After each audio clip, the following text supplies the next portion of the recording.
السلام علیکم دوستانو، نن در سره یو طاقتور وظیفه شریک کوم. سیدا وظیفه به ان شاء الله کې هر انسان د مال او د دولت لپاره وکي. الله تعالی به انتها زیات مال او دولت ورکي. که انسان دی یو بل حاجت لپاره وکي، هغه حاجت به هم الله تعالی فورا ورپرکي. دا وظیفه د دوستانو دی الله تعالی یو ذاتی نوم د سیا لطیف او ورسره یو کوچنی صورت چې سورۃ اخلاص قل هو الله احد، یعنی د دغه صورت وظیفه او د یا لطیف وظیفه زنن لتاسو سره شریک کوم. که په زړه کې می د دنیا هر ارمان وي، دغه وظیفه یو ځل وکړئ، هغه ارمان به مو پوره سي. که په زړه کې می هر دنیوي حاجت وي، دا وظیفه یو ځل وکړئ په ښه یقین سره، ان شاء الله هغه حاجت به دی پوره سي. که یو انسان غواړي چې زما په رزق، زما په مال او دولت، زما په کاروبار کې دی الله تعالی برکت واچوي، نو یا لطیف داسې وظیفه ده چې د انسان په کاروبار، د انسان په مال او دولت، د انسان په روپو، د انسان په رزق کې برکت ور اچوي. خو هغه روپۍ چې هغه حلال وي، حرام مال نه وي، حلال وي، الله تعالی هغه مال پر مخ باندې نور هم بیایي. الله تعالی هغه روپۍ انسان ته نور هم ور ډیروي چې هغه حلاله ګټه وي، حرام نه وي، حلالې پیسې وي.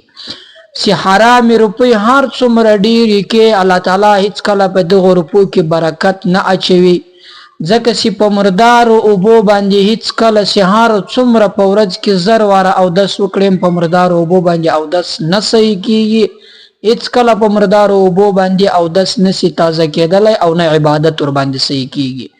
نو روپۍ هم داسې دي چې هر څومره حرام روپۍ وګټې، په هغه کې هیڅ کله الله تعالی برکت نه اچوي. خو هغه حلال مال او دولت چې وي، په هغه کې الله تعالی برکت اچوي. که نه وي له انسان سره الله تعالی مال او دولت ورکوي د دې وظیفې په برکت سره، او که یې الله تعالی نور هم ور ډیروي، الله تعالی نور مال او دولت هم ورکوي. د دې وظیفې په برکت سره الله تعالی داسې مال او دولت ورکوي، داسې ور باندې راوروي له څلورو سرو طرفو څخه، لکه څنګه چې الله تعالی له اسمان څخه باران راوروي. یعنی دومره به مال او مالدار کی چې د انسان سوچ او فکر به هم نه وي، ګمان به نه وي چې له کوم طرف څخه الله تعالی ماته مال او دولت راکو. او دغه رقم په کاروبار کې به هم الله برکت واچي، په روزګار کې به هم الله برکت واچي، په اولاد کې به هم الله برکت واچوي، په کور کې به کورنۍ کې به هم الله تعالی برکت واچوي. او ورسره د سورۃ اخلاص وظیفه قل هو الله احد حدیث کې راځي، نبی علیه الصلاۃ والسلام فرمایي چې کم کس د سهار لمونځ څخه فارغ سي، له چا سره دنیوي خبرې ونه کړي، له هغه نه بعد فورا 100 وارې قل هو الله شریف ووایي. پر یو وار قل هو الله شریف الله تعالی هغه انسان ته د یو کال ګناهونه ورماپوي. پر 100 وار الله تعالی انسان ته د 100 کلو ګناهونه ورماپوي. نو دوستانو داسې انسان به نه وي، داسې مسلمان چې هغه د 100 کاله مسلسل ګناهونه کړي وي. خو الله تعالی داسې مهربانه ذات ده، وایي که چیرې له تا څخه په خطایي باندې ګناهونه سوي، او هغه ګناهونه چې مثلا ستا په داسې حالت کې له تا څخه سوي چې ستا سوچ او فکر نه وي، نو راسه دغه وظیفه وکړه، د دې په برکت سره یې زه در ماپوم. که د 100 کاله ګناهونه کړي یم، الله تعالی وایي زه در ماپوم. هغه ګناهونه چې هغه په خطا سوي، په قصدن چې ګناهونه سوي، هغه استغفار معافوي، استغفار ډیر وایاست. په خطا باندې داسې ګناهونه ګوري موږ او تاسو ځو بازار ته یا په داسې علاقې ته ورځو، په داسې مجلس کې موږ او تاسو شرکت کوو چې په هغه مجلس کې غیبت شروع وي، او غیبت ډیره سخته ګناه ده. په داسې ځای کې شرکت کوو چې مثلا کله له چا سره جنجال وکړو، هغه زموږ او ستاسو په وس کې نه وي، وروسته ارمان کوو، یعنی چاته بد رد ووایو، چاته نقصان ورسوو، له هغه نه بعد موږ او تاسو بیرته دغه ارمان کوو چې کاش د انسان ته مې بد رد نه ویل، کاش دا غلط کار مې نه کوی. نو پر هغه بیرته افسوس کوو، یعنی په خطای کې له موږ او تاسو وسي. د هغه د ختمولو لپاره د هغو د ګناهو بهترین علاج دا قل هو الله احد.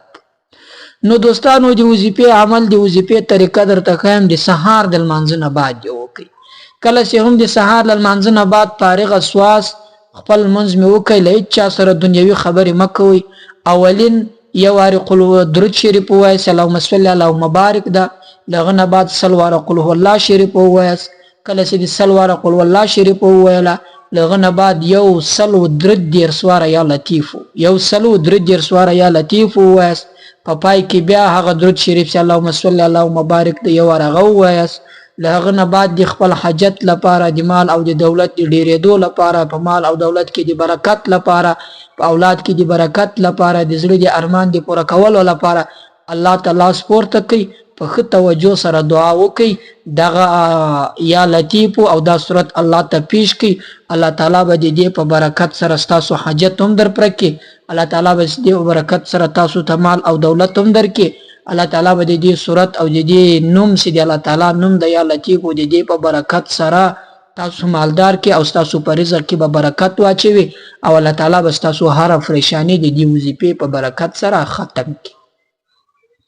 نو دا وظیفه و دوستانو خپل یو هم وکړي ډیره طاقتور عمل ده ان شاء الله ګناهونه به الله در معاف کړي او د دنیا حاجتونه به هم الله در پوره کړي له نور ملګرو سره هم شریک کړي پر الله تعالی مسپارم السلام علیکم